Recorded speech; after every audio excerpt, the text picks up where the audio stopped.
All right, so I'm going to show the last text animator that you can do. The first one we did was rotating and scaling. So that was, just pretty simple, going through the MoGraph stuff. The next one was basically scaling and randomizing. So the same thing, but it was like broken apart. The third one is going to be dealer's choice. So it's up to you what you want to do. I'm going to show you how to do the one that I did. I'll also show you some examples of different ones that are out there and different things that you can look for. Anything that you are doing, if this is a field that you're interested in as far as not just 3D, but motion design or media and communication arts or any of that, the biggest thing is you have to stand out from everyone else. So I talk to a lot of the people who have graduated who are now in the position of hiring people, and one of their biggest complaints is that anyone that comes out of a program that they've come out of, which is typically this one, they go there with their demo reel and they say, okay, well this is all the same stuff that I've done. I've done the character from Illustrator class. I've done this one from Photoshop. I've done this assignment in 3D. You have to show something outside that box. So if you want to stand out, you have to go out there and start exploring different things that you can do to make yourself stand out more, okay? So the stuff I show here is great because it goes through the basics of the software. It goes through a lot of the techniques, but it's definitely not an end-all to what the industry is looking for, okay? We have you here for this class, we have here for one class, for one semester. You're not going to learn everything about cinema in one semester of school. So I always encourage you to go out there and look at other things. So one of the websites you can go to is Grayscale Guerrilla. So if you've never been to Grayscale Guerrilla's site, these guys do a great job of just introducing very simple techniques of cinema and very complex techniques of cinema. And it's actually this guy here, I can't remember his name. Nope, can't remember it. But he is the main guy in charge of Grayscale Guerrilla, and he brings in these other two guys, and they always talk about different techniques, different things that are new with cinema, different ways to do stuff, and each one has their strong point, and each one does tutorials, which are, again, phenomenal things. This is one of their videos that they do for animating a text logo. It's still using text like we've done. It's still using MoGraph, which is all these like kind of animation effector type things. But if we get to it there it is. So instead of the text just kind of like growing, it actually like pops into the scene. Come on.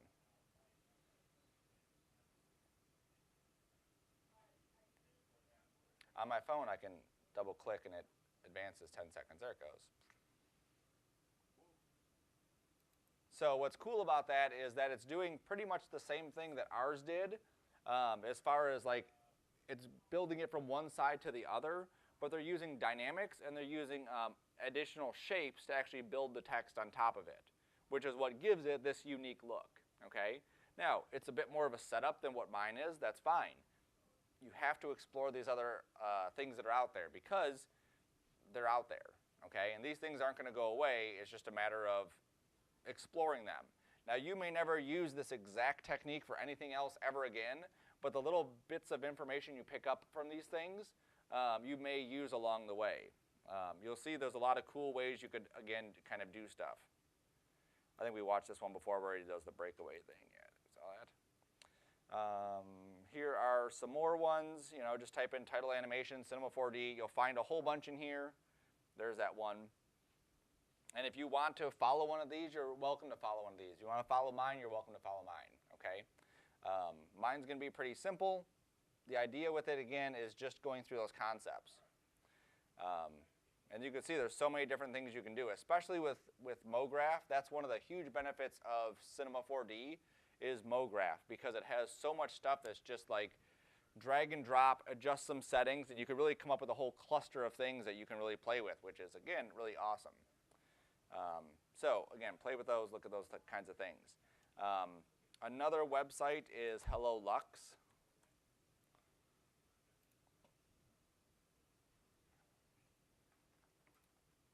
And this is Timothy Clapham. He does these tutorials. Some are free, some are pay ones.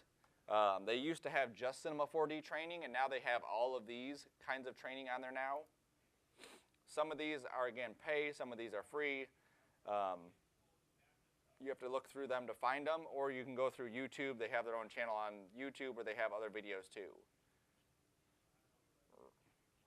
Okay, so definitely look at those kinds of things. You really find some really interesting stuff. Let me see if I can find that one. He does this one with, it's a title sequence for a video game, and it's all done with like particles, and it's growing. I don't see it in there. No, but it's cool. All right. Yeah, I don't see it. But again, something kind of neat. And then if you get done with the titles and you're like, hey, I like this, is there any other applications for it? There definitely are. So one of the biggest things you'll see is that even though we're using this on a title where we're expanding stuff, a lot of these same cinema techniques are used in other places. So this is a motion capture character, and he has basically like a cloned item all over him, and you'll see there's bits of dynamic and there's bits of other things going on. This is done by Method Studios. This is more than just MoGraph. There's a whole lot of things going on in here.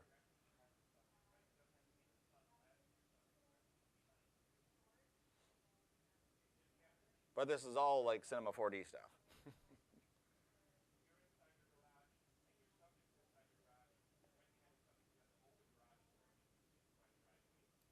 Probably turn the audio up on that so we can hear it. And I should probably plug it in so we can hear it.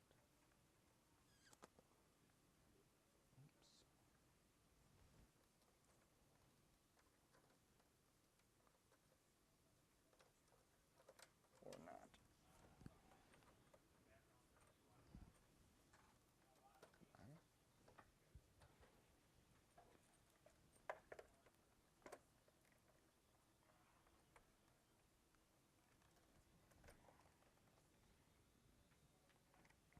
There it is.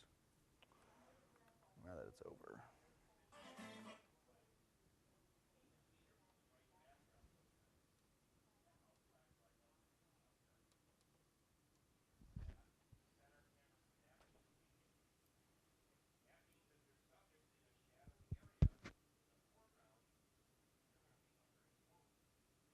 So it's a bunch of cool stuff.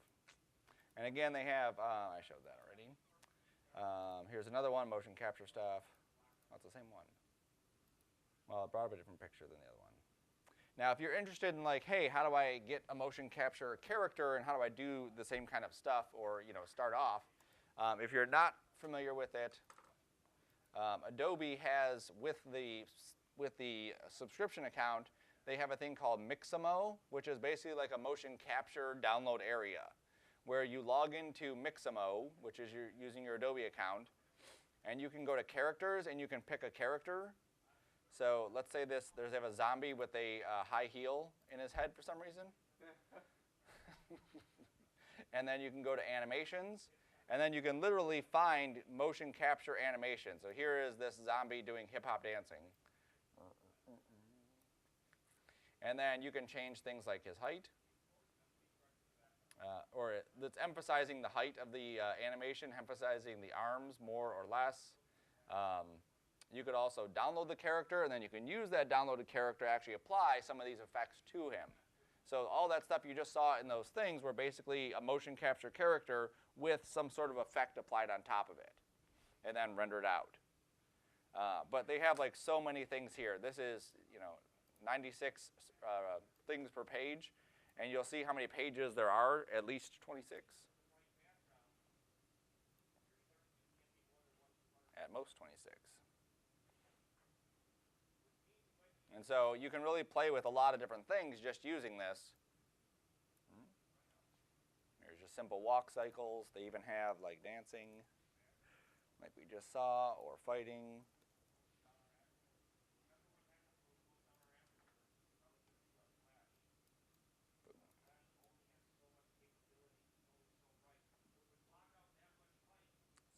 So let's say I want to download this. I would just hit download.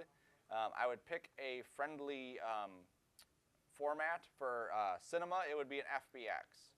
And then Cinema would allow me to download this with it as an FBX and then bring it into Cinema and still have the character with all the animation stuff. And I don't think any of that stuff. I would hit download, and then I would just bring it into Cinema. FBX is a format that goes across different platforms. So let's say I wanted to go from Cinema into a video game engine, I could use FBX to do that. Or if I'm going from Cinema into Maya into some other program, FBX is a format that allows me to go between different platforms. If you stay in 3D, you'll see how we, just in the next level class, we'll go from Maya into Substance, into Nuke, into Keyshot, into all these other programs, basically using that same format. So if you are interested, definitely play with that, because I think that's like super awesome, fun stuff. Cool. So now back to our text stuffs. I don't want to show that one. I want to open up my previous one that I had. Signage, logo designs 2, I believe that was it.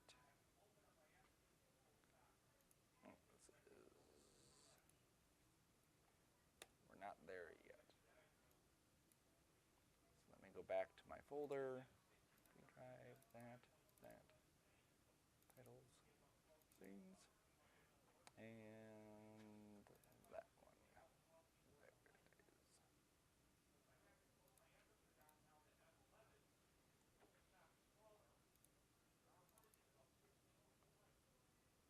There it is. There it is. All right, so that's where we left off last. Now, each time you're doing one of these, every time you're done with one, make sure all the stuff goes onto a layer, because you want to be able to hide that entire one.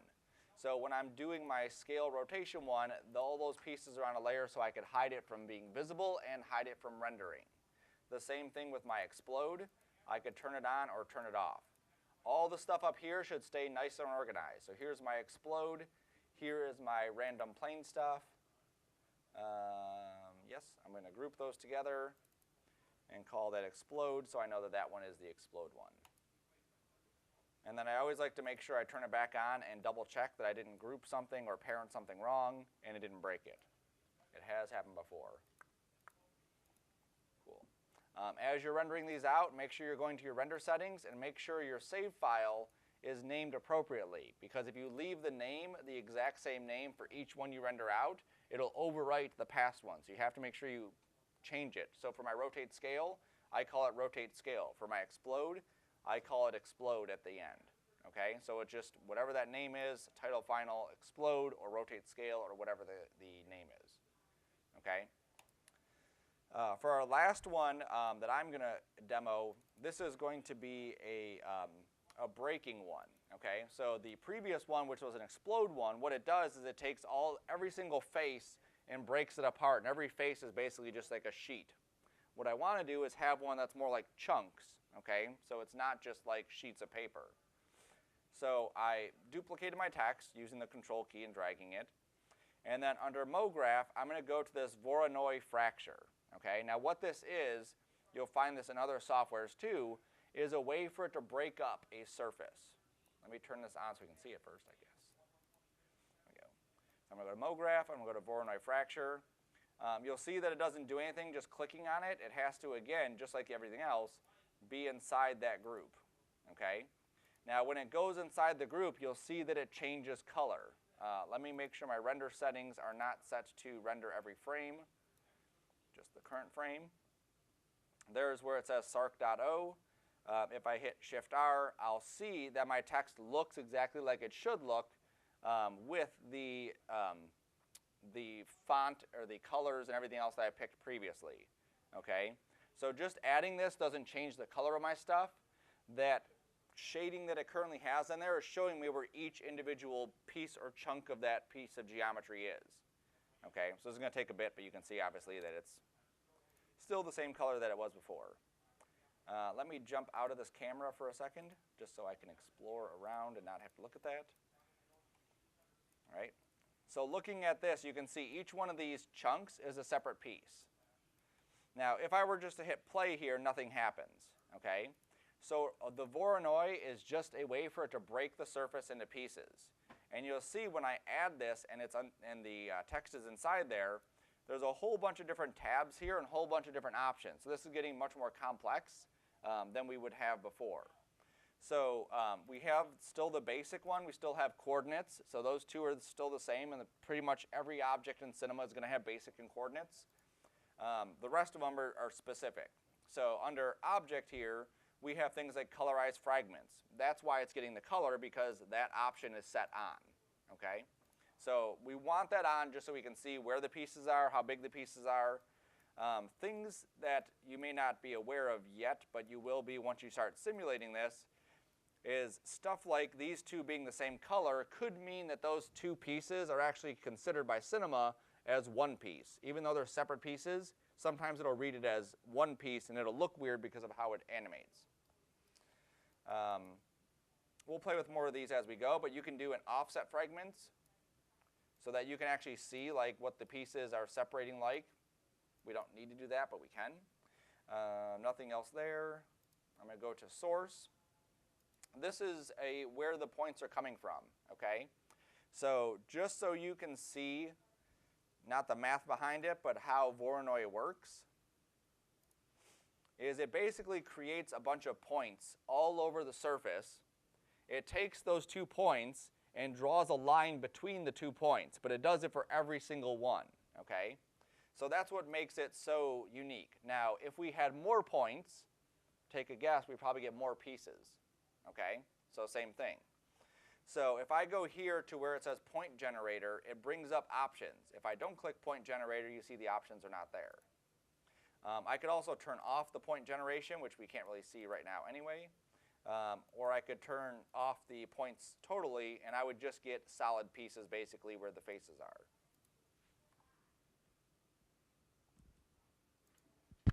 All right, so with the point generator clicked, I can go down here and I can choose how many points that I have. So if I were to put 50 here, I would get more pieces, okay? The more pieces we have, the slower this is going to go.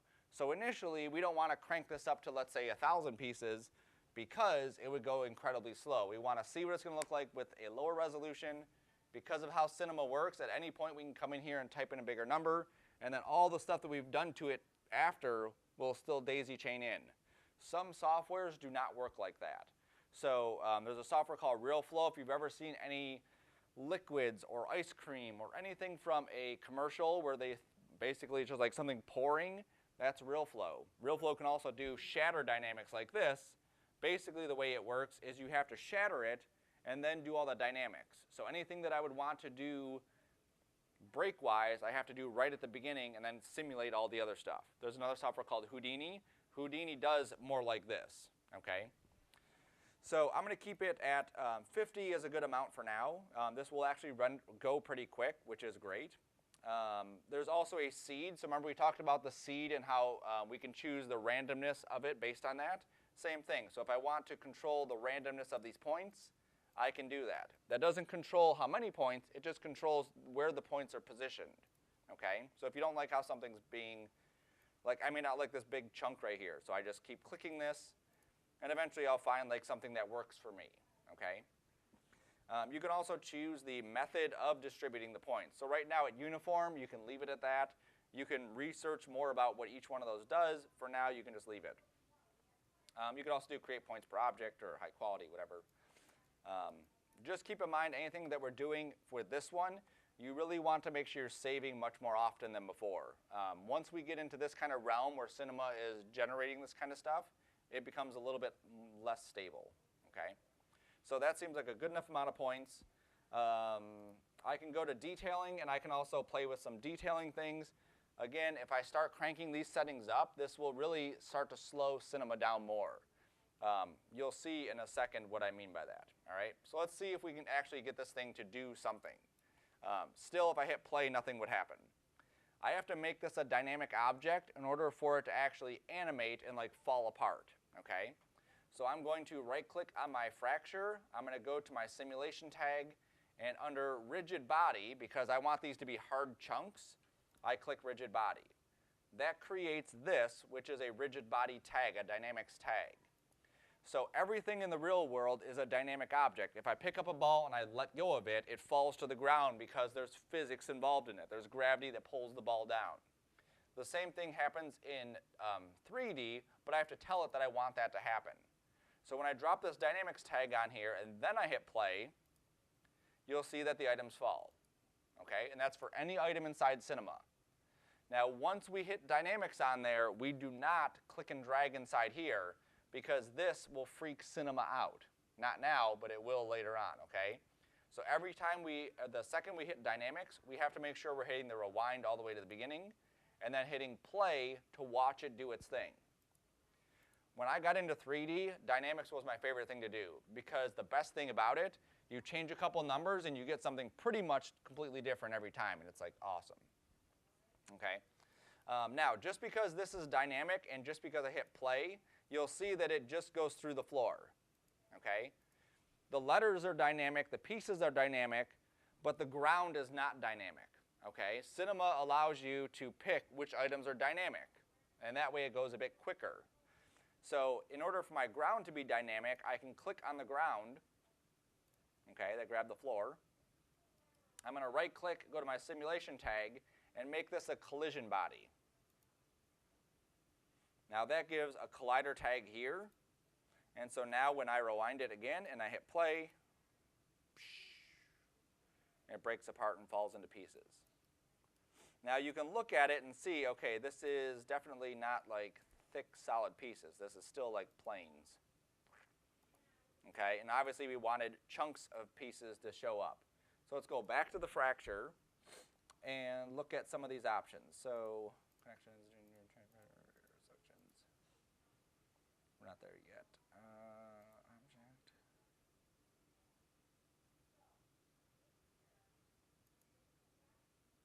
Show all points. Yes, yes.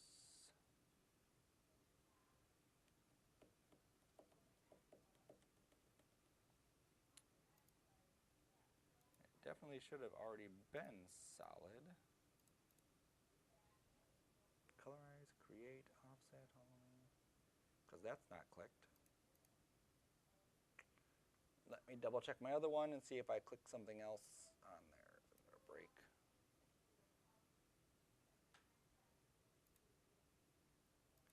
So there's break.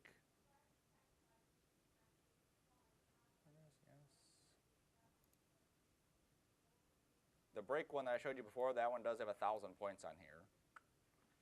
Inside, hollow, sorting, detailing.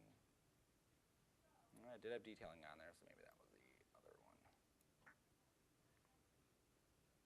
All right, so we're going to go to detailing and turn that on. It takes an extra second, and now we'll hit play. Nope, it's still broken into pieces.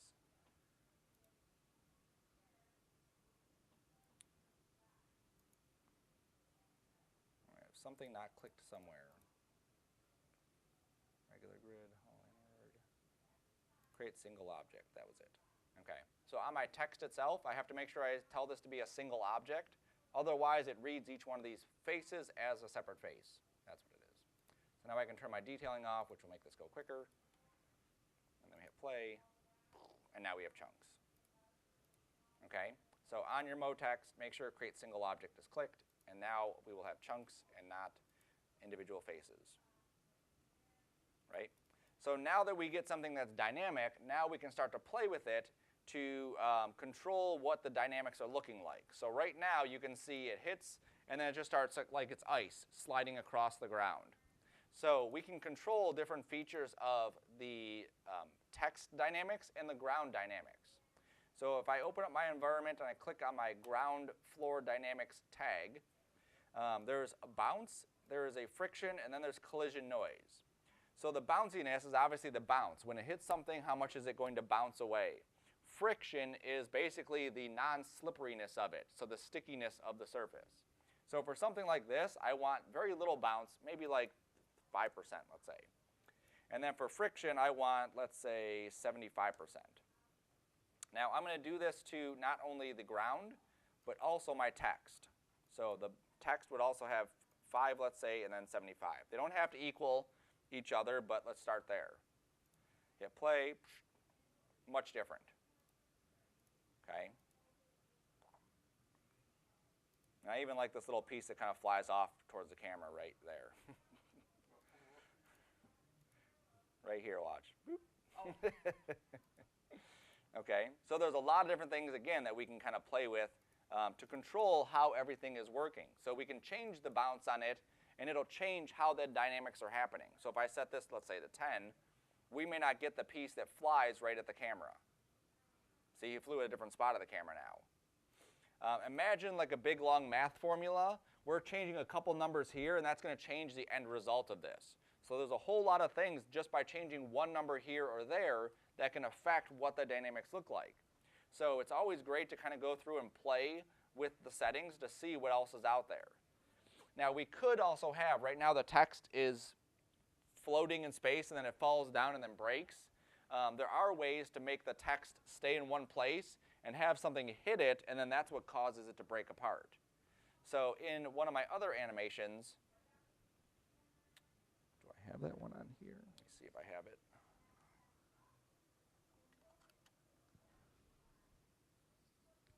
I'll show it after I find it. My USB drives are taken. One of my other dynamics that I had my break animation where that one breaks, and then I had another piece of dynamics that were just sitting there, and when the break one hit and hit the other item, then the whole thing fell apart. Didn't look perfect, but it was a work in progress. All right, so now let's see what some of these other settings will do. So, there it is. So you'll see that these pieces, even though they broke up into all of these pieces like this, the inside of them is still pretty smooth. And we're getting some pieces that look like they're pretty hollow, which looks kind of funky, okay? So in some cases, you have to go into your fracture, you have to go into your detailing, and then turn that on, and then when it breaks apart, the piece is still broke there, and that's still hollow there. Let me make sure that my colorized fragments is not causing that. That's still good.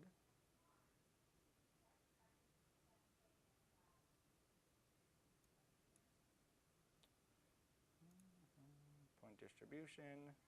We'll turn this on to high quality. We'll rewind it. We'll hit play again.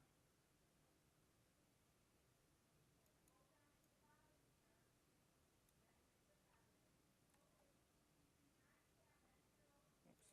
Let me turn off my motion blur for a minute. As I'm rendering something dynamic, it doesn't like to have motion blur on when I do a test render. What happens with it when you do a motion blur is it's actually not just looking at the frame that we're rendering at, it actually looks at the frames before it and the frames after it. So just like we can't click and drag in our timeline and scrub back and forth, when we hit render, it's basically going back and forward frames, so that freaks it out. So anytime we're rendering a dynamic test like this, we want to turn motion blur off, because eventually we're going to update our settings and tweak some of our stuff. Let me turn my settings down too, because this is still taking a bit. Let's go with the still image. There's nothing there that I have set up, or I do. On here, I have this set to high still. All right, so I'm just lowering my settings back down to something more reasonable so I can actually see what my stuff is looking like when it renders out.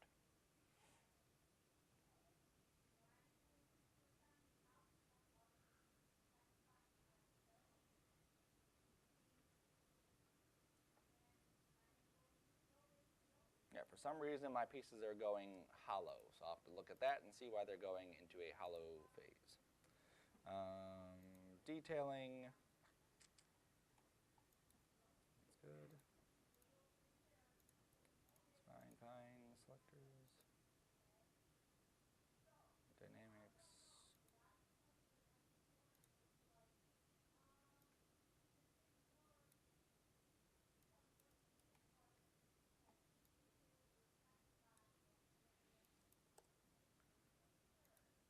See, if I had hollow object on, that would make sense. Maybe I need to optimize and close holes. Every time you do this, it seems like it's different. Because when I did the other one, I didn't have any of that stuff going on. Yep, so I wanted to optimize and close holes, because apparently it did not like that. Okay. So I also turned on optimize and close holes. If you look at the break one that I did right here, you'll see that optimize and close holes is not on, but it still breaks and it looks fine. So if you have to, you can play around with those settings. Now this is another one of the neat things about how this is set up inside Cinema, is that a lot of this that it's creating is done very procedurally. There's buttons pretty much for everything. So if we rendered this, let me jump back into my camera. If we render this, we're going to get something that looks exactly like what the old one looked like. Here's my text, there's my background, and so on, right? But let's say that I want the inside to look different than the outside, okay? So if I were to hit play, there goes my pieces and they're broken. And then I render this out.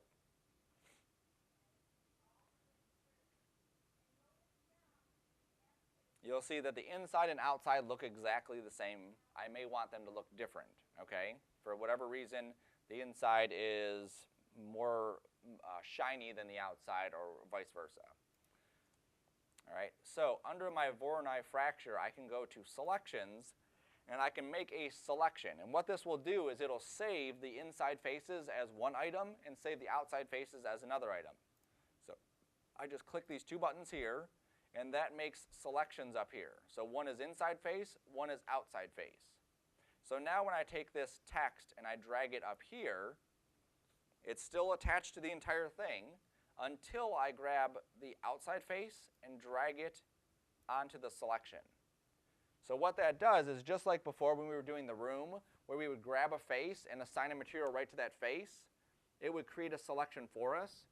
This creates a selection called outside face and assigns it just to that material. So if I were to make something else, and I'll just make something so it's a bit more apparent. Let's just go with this blue, and we'll make it like super shiny. So we'll go with no roughness, really reflective, like that. And then I can drag this up here. Come on, just get up there. Drag this. I'll just drag it right on top of there. And then I will drag this inside face to my selection. So now the outside faces have the dark purple. The inside faces have this like shiny blue color. And so now when we render it, we should get two different materials on there, which again helps it kind of like show off there's an inside and outside, but then it gives us the ability to play with this even more. Let's say we had an Easter egg or something, we want to show like the inside of the Easter egg as being different colored or whatever it is. Or a piece of glass where the outside is one color and the inside is something else, okay? So you really can play with this and create some awesome stuff. There's other ones on the Voronoi that you could also set up for doing other things, but for right now, just the inside and outside faces we're using just for color, okay?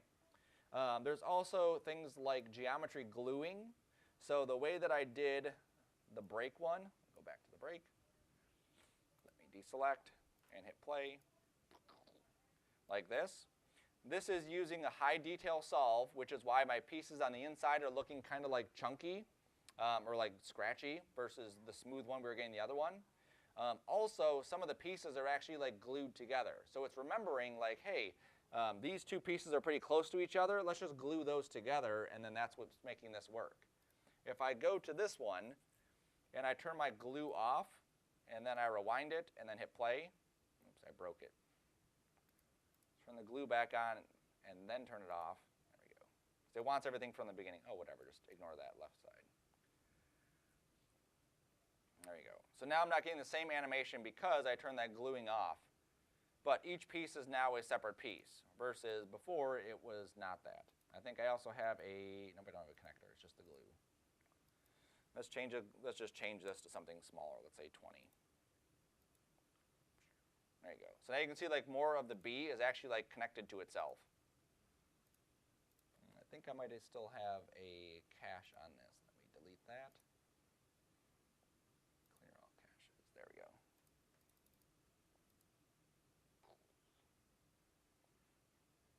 So now you can see how this is creating like bigger chunks versus the other one, which is basically everything was a separate piece. So if I come back to this one, I go to my Voronoi, I go back to geometry glue, and I just turn this on. And then I rewind it and hit play. You can see how now the pieces are kind of like chunked together, where this piece right here wasn't falling as a separate piece. It was just, they're stuck together. And again, you get this like weird random piece that just flies in the air, which looks kind of neat. Okay, so you can play with that if you want to.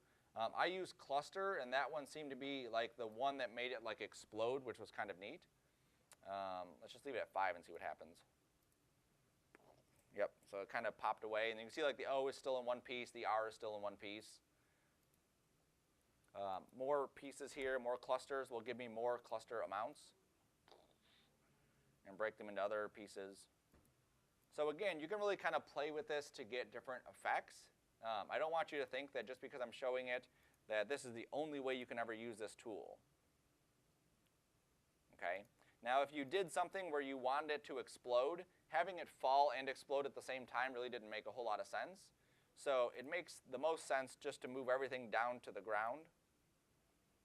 And Cinema's going to crash on me. Perfect. I told you it's very, very sensitive when you start getting into this stuff. I would move the text down to the ground and have it just sitting on the ground and then explode out, versus it falling and exploding at the same time. It looks kind of weird how it's doing that. Are you going to crash Cinema or no? Because it looks like you were trying to, but then you decided not to. Right. Well, it's already going to do it, so we'll just force it. Cinema, where are you? Right there. Now we'll reopen you. Okay. Now once you have your dynamics set up and you're like, cool, I like the way this is looking, there's one more thing that we have to do before we would actually go and render something like that out. So let me open up, I don't think it's still saved enough. Yeah, all my other stuff is gone. Let me just drop that back in real quick. Once you've done this a few times, it becomes so much quicker to add all this other stuff in. So as I'm adding in my dynamics on there, I'm adding in my collider body on the floor, I'm changing my settings, I'll give it a little more of a bounce. Go back to this one, give this dynamics. Oops, collisions, 1070. I'll double check it, rewind it, hit play. That, yep. And then we have to go through and set this to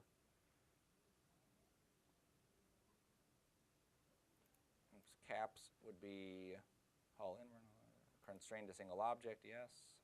That's fine there.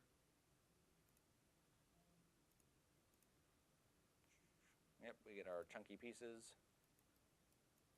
All right, it's still giving us the holes in there, so I'll go back to my Voronoi and rewind it and make sure I say optimize. I'll save it.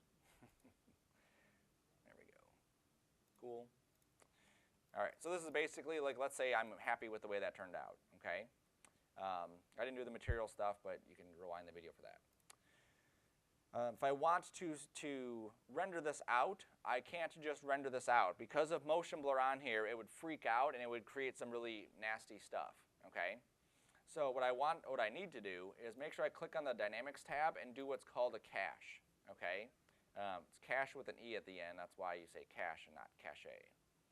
What this does is it actually like keyframes every single piece so that the dynamics are basically gone from it, okay? So if I wanted more pieces, I would go back before this. I would add more points. I would go back to my Voronoi. I would go back to my sources. And I would add more points here. And then I could say rewind it and play. Okay, so that's more points. Once I'm satisfied with the look of it, point-wise, everything else-wise, then I would go back to my dynamics and I would say bake object. And what this is going to do is it's going to go through my entire timeline and put keyframes for every single one of my pieces. Now that goes pretty quick because I only have 100 pieces. If you have 1,000 pieces or 2,000 or 1,000,000 pieces, it goes pretty slow. So now as I play through, now I can do this because now my animation is locked in. So now once I'm happy with the way that looks, then I can go through the entire rendering process of making sure that my output is set to all frames, or my frame range. So 0 to 60. My save is set to my next one, which would be Voronoi. Spell that word. Make sure it's going in the right folder. Make sure my anti-aliasing is set to Mitchell again. Make sure that my physical has motion blur back on, and this is set to high. Cool. And then I would just do my rendering like regular, okay? If at some point I decide, you know what, I do want to change something, okay? If I go under my fracture and I go down to my points and I start changing stuff here, because all the stuff is cached, it will freak out. So you have to delete the cache, change stuff, and then add the cache back in. So it's not a horrible process inside Cinema. You just click back on that dynamic object, say clear caches, and you can see the icon here. That means that there's a cache. When I clear it, if you watch carefully, you'll see how the icon changes, okay? So now I would go back into my fracture. I would go back to my points. Let's say 250. Let's say I wanted a high quality. Let's say I wanted some detailing here. I'm really pushing it. I click off. I hit play. You can see how slow this is going now with 250. Is there a random piece? No, just an arrow, okay. Make sure I'm in my camera too. That's obviously important. Cool. And then I could also come in and play with any of these settings. So if I wanted my, rewind this. If I set this to a noise and I set my noise strength, you can see this is taking a second for it to even register that I've clicked that. And now I hit play. You can see how much slower this is going to go. Now at some point, just like other things, you may get some weird colorations to your items. All right, so that looks pretty good. That looks pretty noisy. But I do get this like weird stuff like this. Okay, like that piece looks weird. And even when I rewind it, you can see with the current settings that this does not look very good. Okay, so that's where you really want to play with the settings to get it to look good. My turbulence and noise and high detail stuff is just, it's too much for it. I'd have to really play with those settings to get it to work. But that should be good enough for what we're doing. Okay, especially for your first go around on this. Keep it simple. I like the way that looks. I'm going to go back here. I'm going to go back to my dynamics, bake my object. There we go. And now I can go through and double check all my settings again because it doesn't hurt. 0 to 60. Voronoi, name.number, yes. Anti-aliasing is set to Mitchell. Physical is set to motion blur with high. Yep, everything's good. So now I would hit save, of course, and then hit Shift-R, make sure I'm through my camera.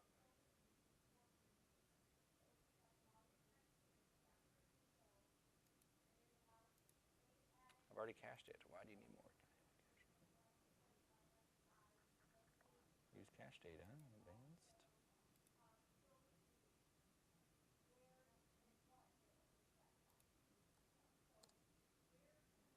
Oh, it's saying just to check it. That's all it's saying. All right, so now it's going to go. Now, just like before, this is going to take some time to process and work its magic. Looking at some of my other ones that I've rendered out, just so you can get, again, a reference for how long some of these renders take. So when I did the break one, which was this one here, oops, that's just one frame. Let me go to the next one. Okay, this one has motion blur on it. You can see the little blurry pieces right there. This one took about, if you look at the timestamps here, 8:37 to 8:42, so that's about 7 minutes a frame for that. When we get down here to the end, because the dynamics are already done, it was about 1 to 2 minutes a frame. So it's not a consistent, always going to be 7 minutes, but you can kind of figure that as how long it's going to take. Okay? When I did my shatter name, which is that one, you can see a little bit of issue right here. Watch this, see? You see how it like gets this little glitchy thing?